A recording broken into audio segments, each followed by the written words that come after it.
নমস্কার, আমি আচার্য সোমনাথ শাস্ত্রী। জুলাই মাসে কুম্ভ রাশির জাতক জাতিকাদের ক্ষেত্রে কেমন যাবে? প্রথমত, আপনাদের যিনি কর্মপতি আছেন তিনি কিন্তু কর্মক্ষেত্রে কেন্দ্রে অবস্থান করছেন এবং কর্মস্থানে একটা দৃষ্টি রেখেছেন। তাহলে বুঝতে পারছেন যে সমস্ত মানুষ চাকরিজীবী আছেন তাদের ক্ষেত্রে কিন্তু কর্মক্ষেত্রে একটা প্রমোশন হওয়ার সম্ভাবনা আছে, বা নতুন কর্মে একটা যোগাযোগ, বা সেখান থেকে নতুন কর্মে আপনারা যোগদান করারও একটা কিন্তু সুন্দর সময় এই জুলাই মাস। ব্যবসায়ীদের ক্ষেত্রে একটু অসুবিধা আছে, একটু ব্যবসায়ী যে সমস্ত মানুষজন আছেন একটু সতর্কভাবে চলবেন, কারণ জুলাই মাস আপনাদের একটা সমস্যা তৈরি করবে।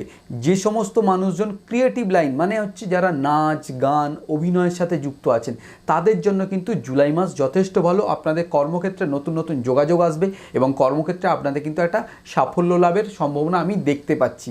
তবে একটা সমস্যা আমি দেখতে পাচ্ছি, সেটা হচ্ছে দাম্পত্য জীবনে কিন্তু কিছু গুপ্ত শত্রু দ্বারা একটা সমস্যা তৈরি হবে, এবং যেটা আউটসাইডের লোক, আপনাদের নিজেদের মধ্যে না, আউটসাইডের লোকেদের জন্য কিন্তু একটা দাম্পত্য জীবনের সমস্যা তৈরি হবে।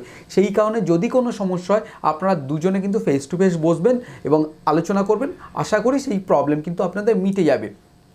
এরপরে যদি কোনো সমস্যা থাকে অবশ্যই আমাকে ফোন করবেন, স্ক্রিনে যে নাম্বার আছে।